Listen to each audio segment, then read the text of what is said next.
Ropes Organization Walcott Foundation Indian Trust Special Coaching to 8th, 9th and 10th classes Digital Virtual Learning Bangaru Palimani Rugangavar from Pedapunjani by Reddy Pulli Mandal. Chairman Dhan Sekaran. Director Drive Sri Lata. Hi, hello, welcome to Ropes Organization. This is Durga Prasad Reddy teaching in biology. So we are discussing in previous video 10th class biology FA3 coordination in life process nutrition topic.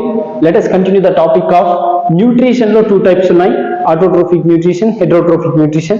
ఈ వీడియోలో మనం autotrophic nutrition గురించి discuss చేసుకోబోతున్నాం. అంటే so పోషణలో రెండు రకాలు ఉన్నాయి, స్వయం పోషితాలు, పరపోషితాలు. సో ఇప్పుడు మనం స్వయం పోషితాల అనగా autotrophic nutrition గురించి మనము డిస్కస్ చేసుకోబోతున్నాం. So what is mean by autotrophic nutrition? సో autotrophic nutrition అంటే ఏంటి?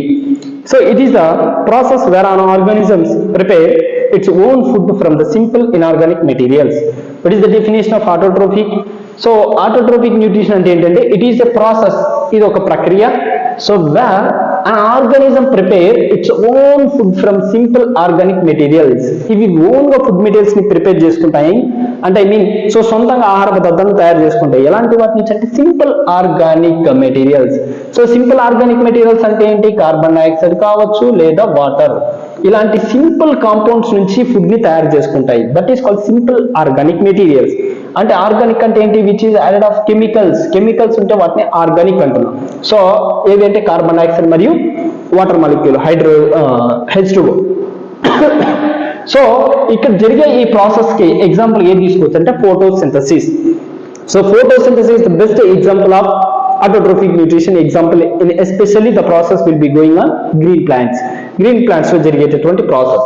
It is the process by which CO2 and water is converted into carbohydrates. So ఇక్కడ ఏంటంటే carbon dioxide and water is converted into carbohydrates. కార్బన్ డైఆక్సైడ్ వాటర్ అంటే CO2 plus H2O ఈ రెండు కలిసి ఏంగా కన్వర్ట్ చేస్తున్నాయి? కన్వర్టెడ్ ఇంటూ కార్బోహైడ్రేట్స్ గా మారుస్తున్నాయి. In presence of sunlight and chlorophyll. వీ రెండింటితో పాటు వేటి యొక్క ప్రెసెన్స్ లో సన్లైట్ అండ్ క్లోరోఫిల్. సో ఈ రెండింటిని యూటిలైజ్ చేసుకొని కార్బోహైడ్రేట్స్ ని డెవలప్ చేస్తున్నాయి, మీన్ గ్లూకోజ్ ని ప్రిపేర్ చేస్తుంది. So that is the definition of photosynthesis. So it is the process by which carbon dioxide and water is converted into carbohydrates in the presence of chlorophyll and sunlight. So it is occurs in autotrophs like green plants. ఇది ఎక్కడ జరుగుతుంది అంటే green plants లో మాత్రమే జరుగుతుంది. So what is the formula of photosynthesis? photosynthesis యొక్క formula ఏంటి?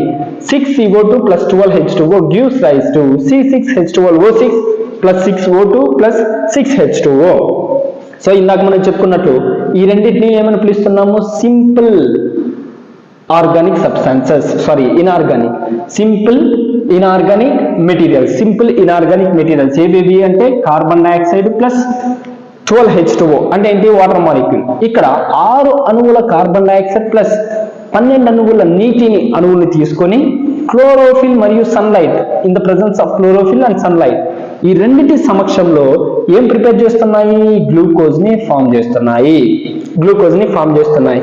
So దీంతో పాటు ఇక్కడ 6CO2 కాబట్టి సో ఏంగా మారుతుంది? 6O2 గా మారిపోతుంది. ఇక్కడ 12H2O లో 6 water molecules are utilized in the process of preparing of food materials. Remaining 6H2O can be released by outside. So after the completion of photosynthesis process అంటే కింద సంయోగ క్రియ పూర్తయిన తర్వాత ఇక్కడ 12 అణువుల నీటి అణువుల నుంచి 6 అణువులు బయటికి వచ్చేస్తాయి. ఇక్కడ 6 అణువుల కార్బన్ డైఆక్సైడ్ ఏంగా మారుతుంది? 6 అణువుల ఆక్సిజన్ గా మారిపోతుంది. So this is the formula of photosynthesis. Can you see the diagrammatic? So ఇక్కడ ప్లాంట్ ఉంది.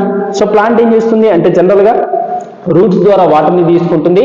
అట్మాస్ఫియర్ లో ఉన్నటువంటి కార్బన్ డైఆక్సైడ్ ని ప్లాంట్ అబ్జార్బ్ చేసుకుంటుంది. సో కార్బన్ డైఆక్సైడ్ వాటర్ రెండు వచ్చేసాయి.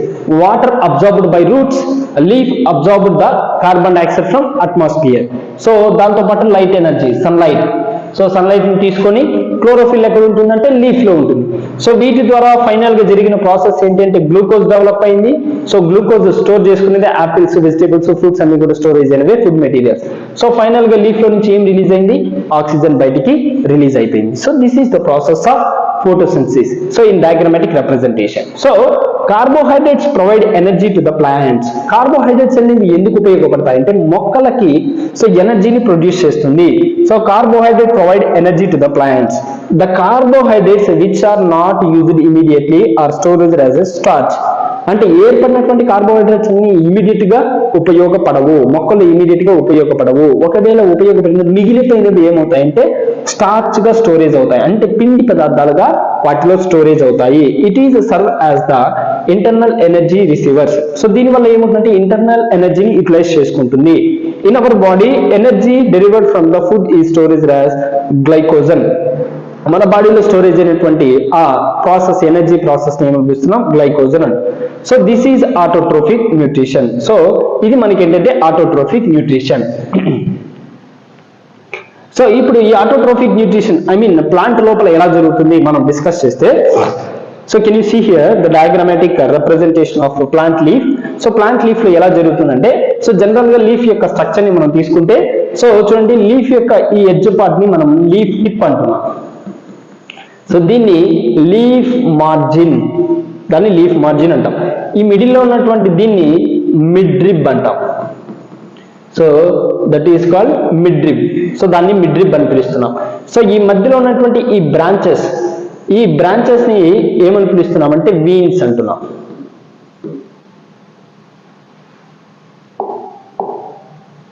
సో వీటిని ఏమని పిలుస్తున్నామంటే వీన్స్, వాటిని వీన్స్ అంటున్నాం. సో ఇక్కడ ఫైనల్ గా వచ్చినటువంటి దీన్ని ఏమని పిలుస్తున్నామంటే పీట్యూల్. సో వీటిని ఏమని పిలుస్తున్నామంటే petiole. So this is generally leaf structure ని తీసుకుంది. ఇప్పుడు సెక్షన్ కటింగ్.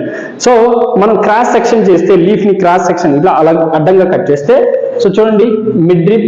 సో ఇక్కడ నుంచి చూడండి లామినా ఆర్ లీఫ్ లేకపోతే దీన్ని ఏమని పిలుస్తామంటే లామినా ఆర్ లీఫ్ బ్లేడ్ అంటాం.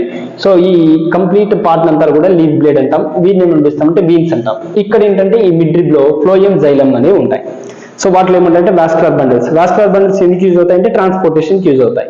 సో ఇక్కడ మనం చూస్తే cross section of a leaf under the microscopic shows that some cells are containing green dots. So ఇక్కడ ఏంటంటే సెల్స్ లో అక్కడక్కడ గ్రీన్ డాట్స్ అనేవి ఉంటాయి. They are called the organelles called as chloroplast. So ఆ గ్రీన్ కలర్ లో కనిపించేటటువంటి green dots ని ఏమి పిలుస్తున్నాం అంటే క్లోరోప్లాస్ట్ అంటాం. It is containing chlorophyll. ఇందాక మనం ఫోటోసింథసిస్ చెప్పుకునేటప్పుడు చెప్పాను కదా క్లోరోఫిల్ సన్లైట్ అని. ఆ క్లోరోఫిల్ ఎక్కడ ఉంటుందంటే క్లోరోప్లాస్ట్ లోపల ఉంటుంది, which is green colour dots. ఏవైతే గ్రీన్ కలర్ డాట్స్ ఉంటాయో వాటిని ఏమని పిలుస్తామంటే క్లోరోప్లాస్ట్ అంటాం. క్లోరోప్లాస్ట్ లోపల ఏం పిగ్మెంట్ ఉంటుందంటే క్లోరోఫిల్ అనేది ఉంటుంది. సో ఈ క్లోరోఫిల్ మనకి ఎక్కడ యూజ్ అవుతుందంటే ఫోటోసింథసిస్ లో యూజ్ అవుతుంది. So this is about the autotrophic nutrition. So autotrophic nutrition అంటే ఏంటి, సో ఎలా జరుగుతుందని. సో ఈ వీడియోకి సంబంధించి మీకు ఏదైనా డౌట్స్ అనిపిస్తే కామెంట్ బాక్స్ లో కామెంట్ చేయండి. Thank you అనడా.